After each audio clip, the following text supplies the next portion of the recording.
Formula One has plenty to discuss after a Saudi Arabian Grand Prix weekend that raised questions about the race's continued presence on the calendar.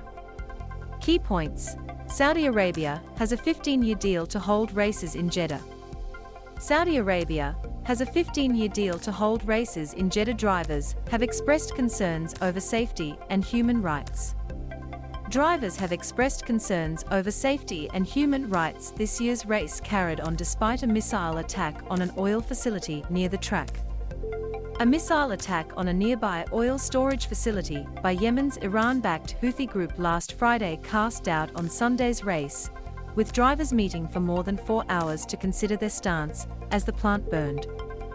The sport eventually decided collectively to carry on after receiving security assurances from Saudi authorities. While Sunday served up a riveting floodlit spectacle around the thrilling Jeddah Corniche track, there was acknowledgement that Formula One needed to assess its newest fixture.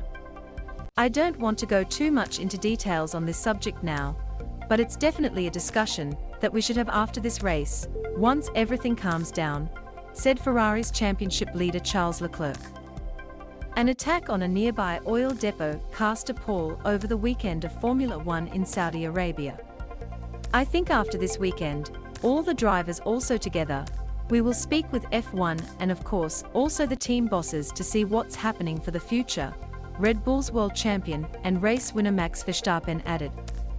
British driver Lewis Hamilton criticised Saudi Arabia's human rights record before the race and later said he was looking forward to leaving the country. Drivers also had reservations about the track, with its blind, high-speed sweeps and flat-out straight stretches along the Red Sea. Organisers made changes to improve drivers' sight lines for this year's race, after the first last December. There was plenty to talk about for drivers after security and track layout issues for the Saudi Arabia Grand Prix. But a heavy crash for Mick Schumacher's Haas in qualifying underlined the perils. I think it's definitely the most dangerous place in the calendar, Red Bull's Sergio Perez said shortly after taking his first career pole. Ferrari's Carlos Sainz added, "When you see an accident like Mick's, it gives us a bit of a tranquility that even at those speeds the car is protecting you, because the governing FIA has done a great job in giving us very safe cockpits. But at the same time, is it really worth it?" 15-year deal for Saudi Grand Prix. Saudi Arabia has signed a 15-year hosting deal with F1, with the fees contributing significantly to the bottom line for F1 owners Liberty Media. The Grand Prix also reflects the Middle East's growing profile and influence within the sport, with state-owned energy giant Aramco a major F1 sponsor and joint title partner of the Aston Martin team. British supercar makers McLaren are majority-owned by Bahrain's sovereign investment fund Mumtalakat, with Saudi Arabia's public investment fund also providing significant funding. Sunday's event was the fifth in a row in the region, which will again have 4 races on the calendar in 2023, when Qatar returns after hosting the Soccer World Cup.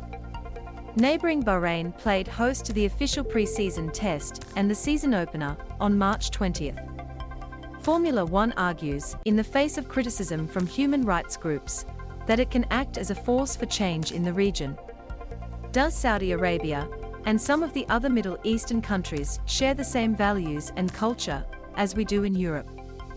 They don't, said Mercedes team boss Toto Wolff.